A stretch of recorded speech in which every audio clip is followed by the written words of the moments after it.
Hi travelers! අපි Annecy vlog එකේදී පොරොන්දුන විදිහටම අද ඔයගොල්ලොත් එක්ක කතා කරන්නේ ඒ ගමනේදී අපි පාවිච්චි කරපු ප්‍රවාහන මාධ්‍ය මොනවාද? අපි නැවතුණු හොටෙල් එක මොකද්ද? කාපු කෑම ಜಾති මොනවාද වගේම අපිට ඒ සඳහා ගියපු වියදම් කොහොමද කියලා. ඉතින් ඔයගොල්ලෝ තාමත් අපිව subscribe කරලා නැත්නම් අපිව subscribe කරලා අපේ Travel Hero 4K team එකට එකතු වෙන්න කියලා මම ඔයාලට ආරාධනා කරනවා. Met you in August, New York, back to my cold apartment. Distance sucks, but at least I'm still with you. White out skies, middle November. You and I, flights to wherever. I don't mind as long as it's with you. As long as it's with you. මුලින්ම මම ඔයාලට කියන්න යන්නේ අපි නැවතුණු hotel එක ගැන. අපි නැවතුනේ ඉබිස් කියලා හොටෙල් එකක. මේ හොටෙල් එක ගැන කිව්වොත් යුරෝපයේ හොඳ රෙපියුටේෂන් එකක් තියෙන හොටෙල් ජාලයක් තමයි ඉබිස් කියලා කියන්නේ. ওই හේතුව නිසා තමයි අපි ගොඩක් ගමන් යනකොට මේ හොටෙල් එක තෝරගන්න බලන්නේ. ඒ වගේම අපේ බජට් එකට අනුව අපිට ඒගොල්ලන්ගේ සර්විස් එක ලබා ගන්නත් පුළුවන්. එහෙනම් අපි අපේ හොටෙල් එකේ රූම් එක ඇතුළට ගිහිල්ලා බලමු.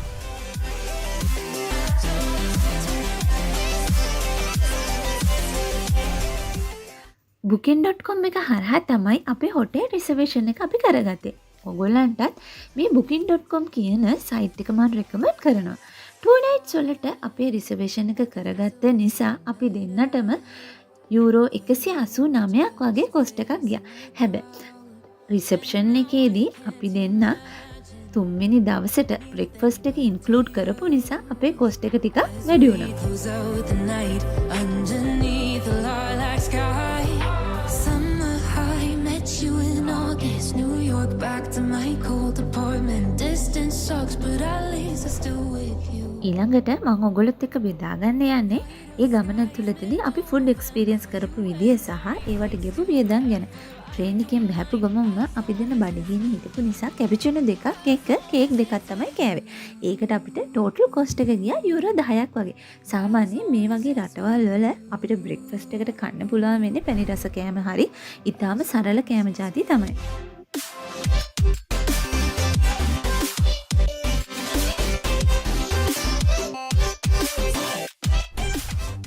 ඊට පස්සේ අපි ලන්ච් එක ගත්තේ ටිකක් පරක් වෙලා රෙස්ටුරන්ට් එකට ගිහිල්ලා ටකොස් කියලා කෑම ජාතියක් තමයි අපි ලන්ච් එක විදියට ගියත්තේ. ඒකට අපි දෙන්නටම කොස්ට් එක ගියේ යුරෝ 15ක් විතර. මේ ටකොස් කියන කෑම ජාතිය ඇවිල්ලා තියෙන්නේ මෙක්සිකන් වලින් තමයි. ඊටාම රසවත් බඩ පිරෙන කෑමක් තමයි ටකොස් කියන්නේ. හවස 4:05 වගේ වෙනකොට තමයි අපි අපේ ලන්ච් එක ගත්තේ. ඒ නිසා අපි දෙන්නට රෑ වෙනකොට ලොකු බඩගින්නක් තිබුණේ නැහැ. ඒ නිසා සිටි එකේ පොඩ්ඩක් ඇවිදලා කරලා අපි ආයි හොටෙල් එකට යනකොට සුපර් මාකට් එකට ගිහිල්ලා සෑන්ඩ්විච් දෙකක් අරගත්තා. බීම් එකකුත් එක. අපිට ඒ ඔක්කොටම ගියේ යුරෝ 7ක් වගේ පොඩි මුදලක් තමයි.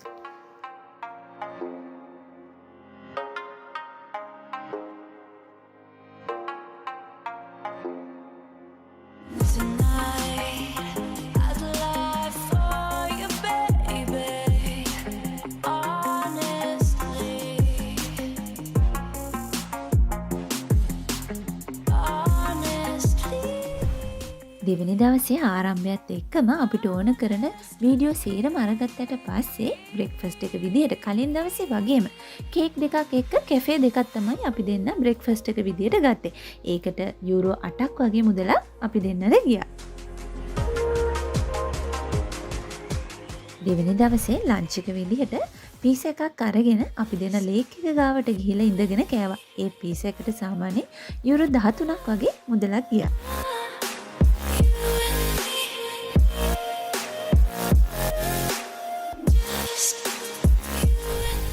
මේ දවසේ දින එක ගන්න අපි තෝරගත්තේ හරිම සුන්දර වටපිටාවක් තියෙන රෙස්ටුරන්ට් එකක්.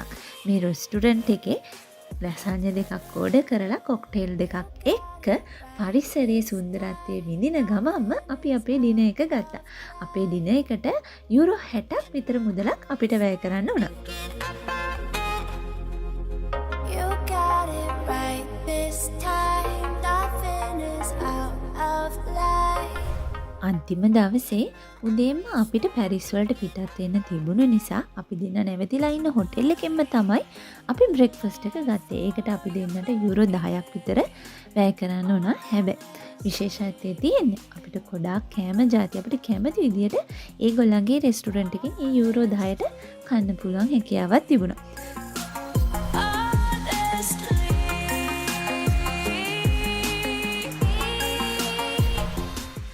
අන්තිමට මම ඔයාලට කියන්නේ ට්‍රාන්ස්පෝර්ටේෂන් ඩීටේල්ස් ගැන. පැරිස් ඉඳලා ඇන්සි වලට එන්න අපි තෝරගත්තේ TGV එක. ඒකට හේතුව අපිට කාලය ඉතුරු කරගන්න ඕනේ වුණ නිසා අපේ බජට් එකට ගැලපෙන නිසා. යුරෝ 116ක් වගේ මුදලක් වැය කරන්න උනා අපේ මේ TGV ගමනට. පැය 3ක වගේ කාලයක් ඇතුළතදී අපිට ඇන්සි වලට එන්න පුළුවන් වුණා. ඇන්සි නගරයේ ඇතුළතදී අපිට ඇවිදින්න අපි යොදාගත්තේ බස් සර්විස් එකද. ඒකෙදි යුරෝ 150ක් වගේ බස් ටිකට් එකක් අපිට ගන්න වුණා. ඒ බස් ටිකට් එක පැයකට අදාළ වෙනවා. ඒ කියන්නේ මේ පැය ඇතුළතදී ඕන තැනකට ගිහින් එන්න පුළුවන්.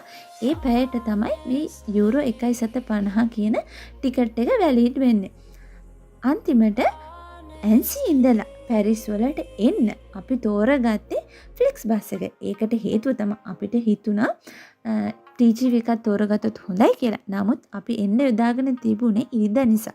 කොස්ට් එක ටිකක් වැඩි වුණා. ඒ නිසා තමයි අපි ෆ්ලෙක්ස් බස් සර්විස් එක තෝරගත්තේ. ඒකට අපිට යුරෝ 91ක් වගේ මුදලක් වැය කරන්න සිද්ධ වුණා. මං හිතනවා අද කරපු වීඩියෝ එක ඔයගොල්ලන්ට ප්‍රයෝජනවත් වෙන්න ඇති කියලා.